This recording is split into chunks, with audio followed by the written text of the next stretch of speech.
Bonjour à tous, j'espère que vous allez excellemment bien. Aujourd'hui on se retrouve pour parler cyclisme, pour faire le débrief de la première étape du Tour du Pays Basque. Aujourd'hui c'était un contre-la-montre, 16 km sur un terrain où il y avait une petite bosse, mais qui n'était pas extrêmement dur par rapport à ce qu'on aura sur le reste de la semaine, bien entendu, parce que le Pays Basque, ça reste quand même des routes étroites avec des énormes pentes et un public et une ferveur du public, comme je le dis tout le temps, du côté du Pays Basque, qui est toujours exceptionnel. On va revenir un petit peu sur les écarts, qui s'en est bien sorti, qui a eu un peu plus de mal. Vous allez voir qu'au final, c'est assez serré entre les différents leaders des formations. Il n'y a pas de gros écarts. Au final, bon, certains ont eu un peu plus de mal, surtout les derniers partants. Ont un peu souffert. Je pense que les conditions climatiques ont un peu changé sur le parcours, parce qu'on voit que Charman, par exemple, qui remporte l'étape, petit spoiler, est parti plutôt en début de groupe et les conditions ont changé ensuite, ce qui a été plus compliqué à gérer pour les derniers. Allez, n'hésitez pas à vous abonner à la chaîne, à réagir dans les commentaires, à mettre un pouce bleu, à partager la vidéo sur les réseaux sociaux, notamment auprès de vos proches, si vous pensez que ça peut les intéresser. Dans les commentaires, n'hésitez pas à me dire qui vous a plu, qui vous a déçu. Quand vous vous abonnez à la chaîne, vous pouvez rajouter la petite cloche. Comme ça, vous êtes au courant des dernières vidéos qui viennent de sortir. Allez, on commence tout de suite par cette journée, par ce contre-la-montre, avec donc, vous voyez, Guise Lemreise, qui est bon dans les délais. Alors, il n'y avait pas autant de marge parce que ça ne s'est pas joué en 25 minutes, ça s'est joué en 18 minutes. Donc, il n'y avait pas tant de marge que ça pour Guise Lemreise. Mais ça va, il s'en est bien sorti, comme notre ami Sam Bayar, le Mongol, qu'on retrouvera sur les étapes de montagne, dans les échappées, comme Bokeh Mollema. À une époque, il était très bon sur le contre-la-montre, Bokeh Mollema. C'est un petit peu plus compliqué aujourd'hui. Bon, Aberasturi n'a jamais été un spécialiste. Caleb Ewan, au départ de ce Tour du Pays Basque, ça sera intéressant de suivre comment ça va se passer pour lui du côté des sprints. Parce que bon, sur la course Coppi et sur le trophée Coppi et Bartali, il a remporté une étape. Ça reste une opposition assez modeste. Alors là, sur le Tour du Pays Basque, je savais qu'on n'est pas non plus sur une opposition exceptionnelle, mais quand même, on a un petit cap au-dessus, donc il faudra voir comment il va s'en sortir. Thibaut Nice, il ne l'a pas fait à fond. Petite déception pour moi qu'il ne l'ait pas fait un peu plus... Là, il l'a vraiment bâché, Thibaut Nice. Parce que je me dis, s'il l'avait fait, imaginons, il rentre dans le top 20 aujourd'hui. Avec les bonifications, il aurait peut-être pu choper le maillot de leader à un moment dans la course. Pouvoir potentiellement le garder longtemps jusqu'à la dernière étape, ça aurait peut-être pu être possible, surtout vu ce qu'on a vu ses capacités sur le Grand Prix. Miguel Indurain, il a décidé de jouer différemment, c'est son choix du côté du coureur belge, peut-être un petit peu de fatigue de samedi. Il a peut-être un peu trop célébré sa victoire, Thibaut Nice. Cajamini, là aussi dommage, jeune coureur italien. Cajamini, on en avait parlé, qui a été intéressant l'an dernier sur le Tour de l'Avenir. Là aussi, on aurait pu s'attendre à ce qu'il fasse à fond. C'est toujours dommageable les jeunes coureurs qui font pas les chronos à 100%, parce que là, quand tu te tapes 2,18 sur 16 km, potentiellement c'est que tu l'as quand même pas été à 100% de tes capacités. C'est toujours un petit peu dommageable parce que je pense qu'un contre-la-montre, c'est toujours un bon apprentissage. Et surtout, quand vous vous retrouvez dans ce genre de situation où vous devez jouer la gagne, quand vous n'êtes pas habitué à jouer les contre-la-montre, après vous pouvez vous retrouver en difficulté. Donc c'est vrai que Cajamini, Thibaut Nice, je dirais que sur une première journée de course, certes l'arrivée est un petit peu tardive aujourd'hui, on est arrivé il y a une dizaine de minutes, donc à 17h45, mais je pense quand même qu'on pouvait peut-être le faire un petit peu plus de manière un petit peu plus attentionnée, ce contre-la-montre. Bon, on monte un petit peu le classement. Elie Gébert, mais qui n'a jamais été très bon sur le chrono. Mühlberger un peu loin, mais il ne l'a pas fait à fond dans un rôle d'équipier. Bon, Guillermo Juan Martinez du côté de la Picnic, mais là aussi, on ne l'a pas fait à fond. Il faut savoir que du côté de la Picnic, on a une autre carte au départ de cette course. Je pense qu'on mise beaucoup de points sur cette épreuve avec Only. Et puis le petit Guillermo Juan Martinez, qui est un jeune coureur, là aussi, qui vient des espoirs. L'objectif pour lui est de prendre de l'expérience cette année et pourquoi pas aller choper des échappées, parce que c'est vrai qu'on pourrait se dire les échappées c'est jouable, et c'est vrai que perdre un petit peu de temps sur cette première étape, bah, ça te permettra peut-être d'être en échappée mercredi. Je crois qu'il y a déjà une étape difficile. Mercredi ou jeudi, je crois qu'il y a une étape qui est compliquée déjà dans ce Tour du Pays Basque, et aussi pour le reste de la semaine, donc ça lui donnera peut-être des opportunités au remonte. Victor l'a fait. Jamais été un grand expert du chrono, mais bon, il a quand même une 54, là aussi du côté de Victor Lafay. Chrono compliqué, comme Archarian également, du côté de l'AEF, une 56 de perdu aujourd'hui. C'est loin d'être exceptionnel. Alors je ne vous parle pas des intermédiaires, à part Campenart qui a été bon sur le premier inter et qui a eu beaucoup de mal sur la fin, la plupart du temps, en gros, les mecs qui étaient en retard sur le premier intermédiaire, ils reprenaient pas leur retard sur le deuxième et inversement. Donc il n'y a pas grand chose à dire au niveau des temps intermédiaires. Pourtant, vous dites, je m'en suis un petit peu ennuyé, même sur ce contre-la-montre. Plus c'est le format vraiment qu'on voit tout le temps et qui n'est pas forcément un format très passionnant. J'aurais presque préféré avoir un prologue. Parce que je trouve que le format prologue est sous-utilisé aujourd'hui et beaucoup plus spectaculaire. Par contre, le départ, oui, depuis la salle de sport, bon, c'était pas dangereux. Bon, voilà, ça fait un peu de spectacle, c'était pas dangereux. Mais bon, ça apportait pas grand chose, on va dire, à part un petit peu d'image du côté des organisateurs. Bon, on poursuit. Donc, Victor l'a fait, vous voyez, 135e du côté de ce classement. Joris Delbov, Guillermo Silva, un petit peu loin, Louis Barré. En forme en ce moment, Louis Barré, mais aussi l'idée est plutôt d'aller chercher les échappées. Pour Louis Barré, je pense qu'il n'y a pas d'intérêt très clairement à aller chercher autre chose que des échappées à la régulière. Il ne pourra pas faire un classement général, Louis Barré, donc l'idée est plutôt de prendre une échappée. Pourquoi pas aller chercher une victoire d'étape. Louis Vervaqueux, là on a d'autres cartes du côté de la Soudal Quick Step. Donc c'est vrai que Louis Vervaqueux, je pense, ne l'a pas fait à fond. Marc Hirschi, il ne les fait pas vraiment à fond les chronos depuis le début de saison, Marc Hirschi. Donc on l'avait vu déjà sur Tirreno Adriatico. Alors c'est un peu dommageable parce que là l'écart est quand même assez important. 1,43, il s'est peut-être dit bon, je vais pouvoir jouer les étapes. Mais je me dis quand même que Marc Hirschi, pour le moment chez Tudor, il est un peu dans une zone de confort. On sait qu'il est performant, ça on est d'accord, mais j'ai l'impression que pour le moment, il y a une sorte de petit train-train quotidien, et je pense qu'au bout d'un moment, du côté de Marc Hirschi, le niveau baissera. Il va falloir un petit peu le réveiller, Marc Hirschi, parce qu'on le voit que ça fait depuis un mois où c'est un peu poussif quand même du côté du Suisse. Tirreno, par exemple, il n'avait pas fait non plus un grand contre-la-montre, il n'a pas fait un grand Tirreno. Je rappelle qu'il y a quand même des objectifs importants pour lui sur les Ardennaises. Il n'y a pas que Julien Lafilippe sur les Ardennaises.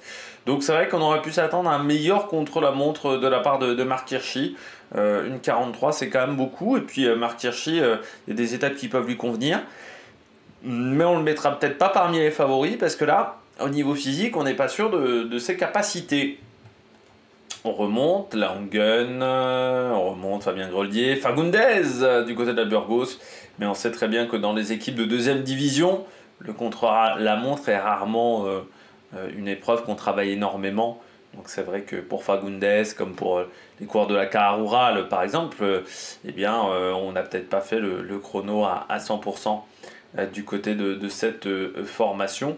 Par contre, du côté de la Cairn Pharma, on a été un peu plus performant, mais on sent que du côté de la Cairn Pharma, on a là la participation de Q36.5. Non, parce que c'est vrai que la troisième place, ça aurait pu être Cairn Pharma au lieu de Q36. J'ai rien contre Q36.5, mais bon, ils sont déjà sur le Giro. Bon, ça serait bien d'avoir un petit peu de variété sur les participants de Grand Tour. Cette troisième place-là, si c'était pour inviter Q36.5, on aurait pu éviter d'avoir des discussions pareilles pour avoir une troisième place. Voilà, je pense qu'il y avait plus d'intérêt à emmener Cairn Pharma que d'emmener Q36.5. Très clairement. Donc Fagundez, on remonte Dimola, Burgodo. Bon, là aussi, pas des experts du contre-la-montre. Sepkus.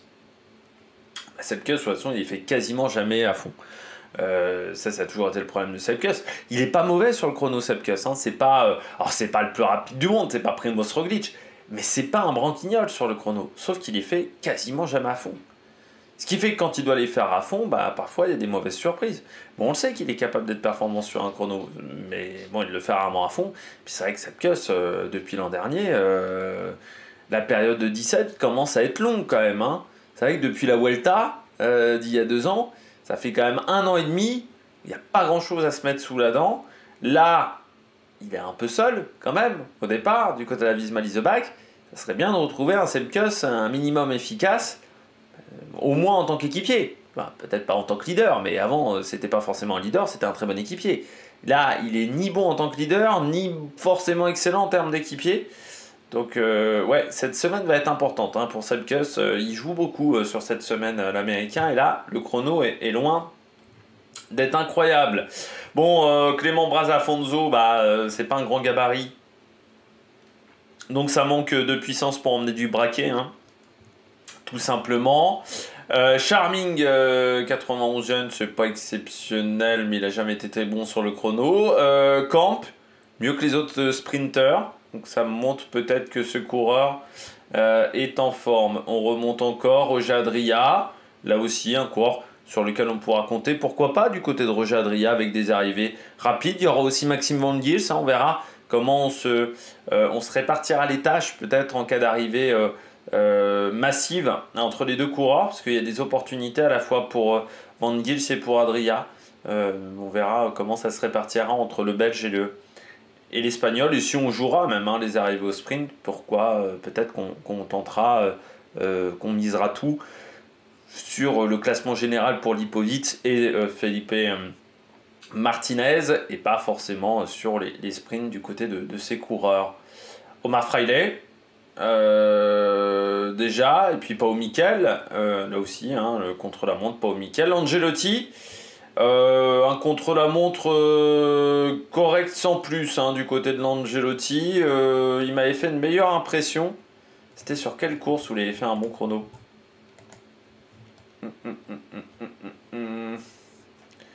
Ouais, c'était sur l'UAE où il avait fait un très bon chrono, mais il n'a pas couru depuis l'UAE Tour.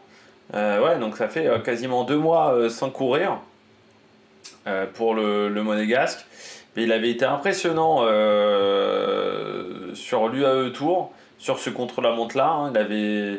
Il s'en était plutôt bien sorti sur celui-là.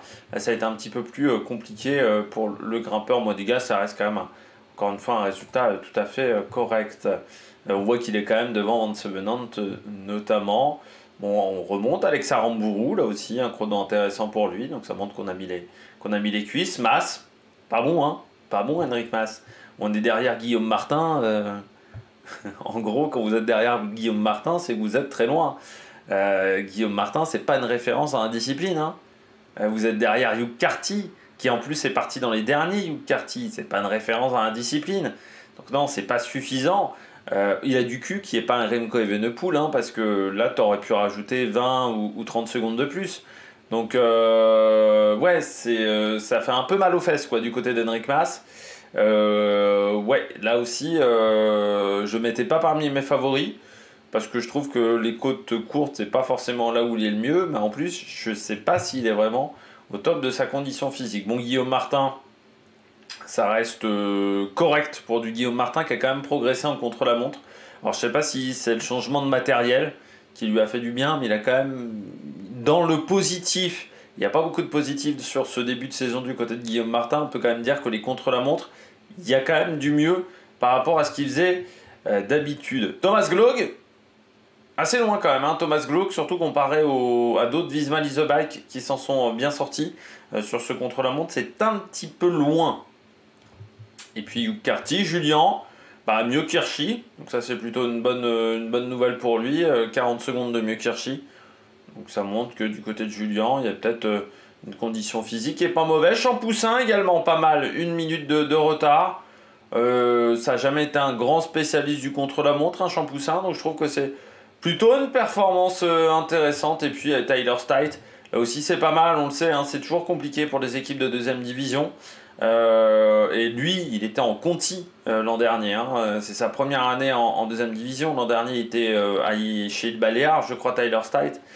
Donc c'est vrai que de le voir rentrer dans le top 50 d'un chrono, c'est plutôt pas mal du tout. Jordan Gégat, bon bah c'est pas fantastique pour un coureur qui veut espérer mieux sur les grands tours, tout simplement, et sur les courses par étapes. Donc forcément il faudra progresser dans ce domaine. Ça peut être intéressant de progresser dans ce domaine. Oscar Andy, 57 secondes, le chrono, pas forcément sa spécialité. Oscar Andy, après on peut dire qu'il est à 10 secondes de Buitrago et de Fisher Black. C'est pas si mal, voilà, du côté d'Oscar Andy, qui sera le leader de la pique-nique post-Enel. On remonte un petit peu vers Galito, mieux que d'habitude vers Galito, hein, 38e, 53 secondes.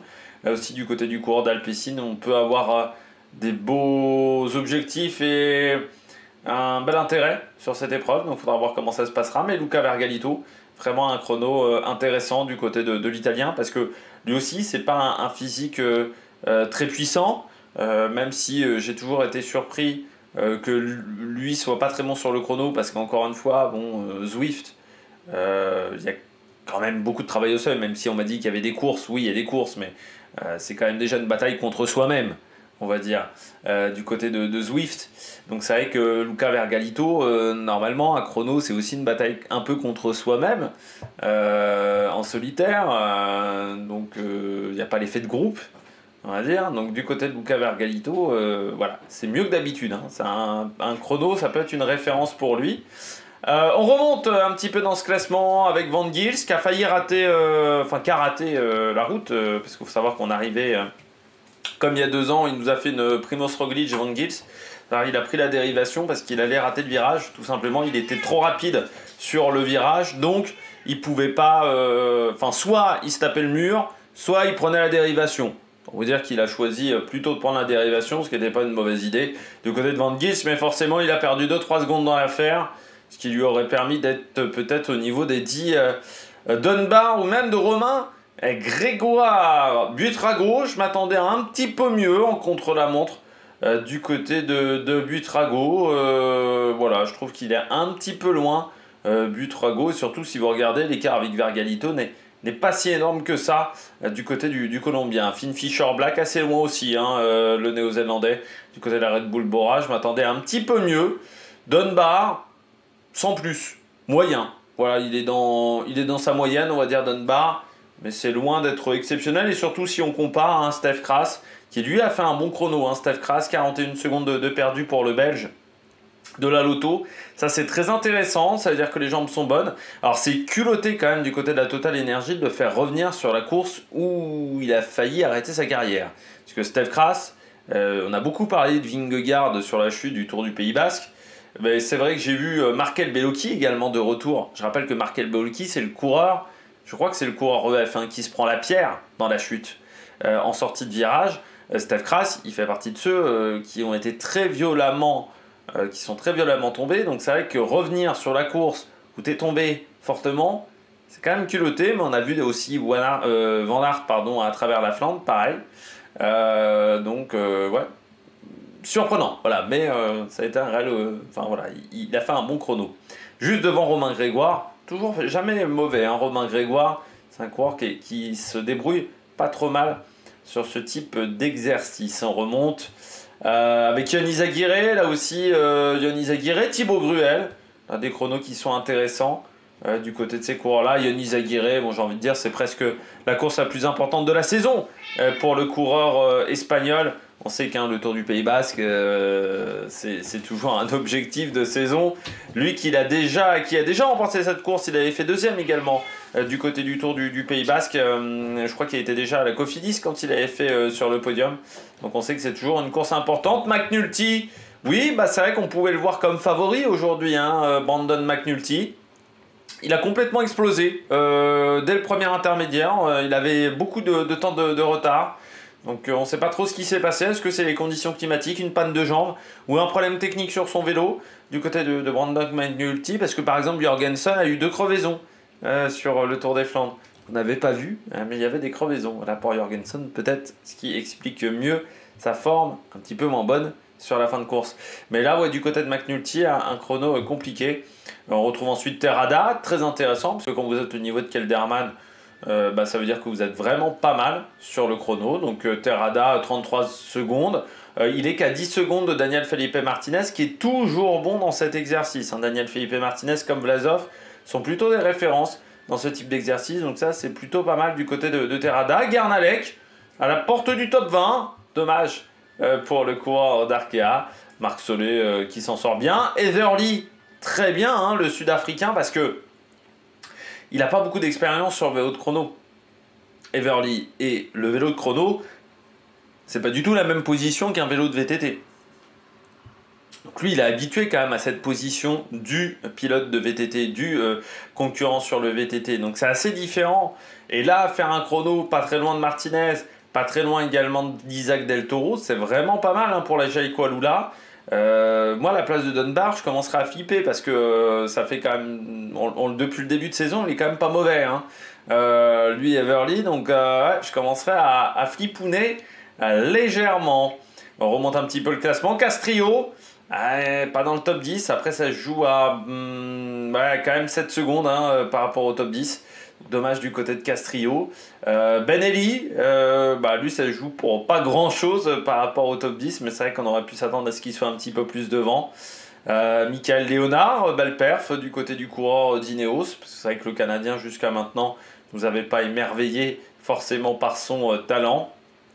Armirail, il a dit qu'il n'était pas en grande condition. Moi, je me dis quand même que quand on regarde l'écart par rapport à Charman, alors oui, à 13 secondes, on peut se dire qu'il est capable d'être plus proche que ça de Charman, mais quand vous voyez par rapport à Almeida Lipovic, alors certes avec des conditions climatiques qui étaient légèrement différentes, il s'en est plutôt bien sorti, donc c'est vrai qu'il n'était pas forcément satisfait de ce chrono, il disait qu'il a vu une semaine compliquée. Bon, je dirais que c'est pas si mal, voilà, c'est pas si mal du côté d'Armirail. Ensuite on retrouve Skelmose, Campenart. Van Wilder, bien Van Wilder, il fait souvent des bons chronos Van Wilder. On sait qu'il est en plus en discussion sur le marché des transferts, mais bien du côté de Van Wilder, de toute façon bien du côté de la Soudal Quick-Step, puisqu'on en cale quand même 3 dans le top 10, avec cette victoire de Charman, qui est partie assez tôt. Il n'avait pas gagné Charman depuis 2023, juillet 2023, c'était du côté de la Roumanie, le Sibiu Cycling Tour. Et sinon, en World Tour, il faut remonter à sa victoire sur Paris-Nice. Il n'avait pas gagné depuis sa victoire sur Paris-Nice, donc ça a commencé à faire un peu une trotte. Voilà, 4 ans sans victoire, ça commençait à faire beaucoup, et on voit que son retour chez Soudal Quick-Step a plutôt été un choix intéressant, notamment au niveau du matériel, parce qu'il s'en sort bien avec l'équipement, certes le même cadre qu'il avait auparavant, mais pas forcément les mêmes roues du côté de Soudal Quick-Step par rapport à Specialized. Et puis il y a des petits éléments qui peuvent changer entre deux vélos de deux marques différentes. Jean Almeida, deuxième. Bon, je dirais qu'il a sa place, il s'en sort mieux que McNulty, donc il peut être satisfait. Lipovic 3. Moi, de toute manière, c'est toujours mon favori pour le général pour cette semaine, devant Ethan Etter et puis Vlasov. Là aussi, Vlasov qui sera la solution de secours si Lipovic se plantait, mais de toute manière, il ne se plantera pas, Lipovic. On regarde la suite des classements. Le général, donc c'est le même que le classement de l'étape. Du côté du maillot vert, c'est Charman. Donc, il y avait un classement de la montagne qui est remporté également par Charman devant Uriarte qui a fait un bon chrono et Campenart. Parce que je n'avais pas parlé d'Uriarte. Du côté de la Cairn Pharma, parce que je l'ai oublié. Cairn Pharma, mais Uriarte... Ah non, je le voyais plus proche que ça. Ouais, je pensais qu'il était plus proche que ça, parce que comme je voyais son temps intermédiaire, mais non, il a fait le chrono surtout sur le temps intermédiaire. Michael Léonard, donc Del Toro et Thibaut Gruel du côté du meilleur jeune, c'est très intéressant pour Romain Grégoire, donc qui ne fait pas le Région Pays de la Loire Tour, qui fait ce Tour du Pays Basque, parce que c'est vrai qu'on avait un doute sur la course qu'il allait réaliser. Très peu de jeunes, au final, ils ne sont que 16 au départ du côté des jeunes sur ce Tour du Pays Basque. Et puis la Soudal Quick-Step en tête du classement par équipe devant Red Bull, UAE, Jayco Alula. Demain, on part de Iruña pour aller à Lodosa, 198 km, assez longue journée, mais qui devrait être plutôt pour les sprinteurs. 2 passages sur la ligne d'arrivée, donc ça permettra de prendre des repères. Du côté de la course finale, du côté des conditions climatiques, grand soleil, un petit vent d'est, mais vraiment léger, hein, 15-20 km/h. Ça devrait, enfin entre même 10 et 20 km/h, ça devrait pas poser de gros problèmes. Aux coureurs, parmi les favoris, ouais, je vais mettre quand même Caleb Ewan, c'est une grosse prise de risque. Bon, on peut mettre Thibau Nice avec sa pointe de vitesse, ça peut le faire. Pourquoi pas un Pau Mikel également. Et puis tiens, si on devait mettre un coureur à suivre, bah, tiens, Alexander Camp, tiens, du côté d'Intermarché. Alexander Camp, ça peut être un coureur à suivre demain, voilà, du côté de cette course du Tour du Pays Basque. Eh bien, j'espère que vous avez aimé cette vidéo. N'hésitez pas à vous abonner à la chaîne, à réagir dans les commentaires, à mettre un pouce bleu. Puis nous, on se retrouve pour de nouvelles aventures sur Mec Production. Ciao, ciao!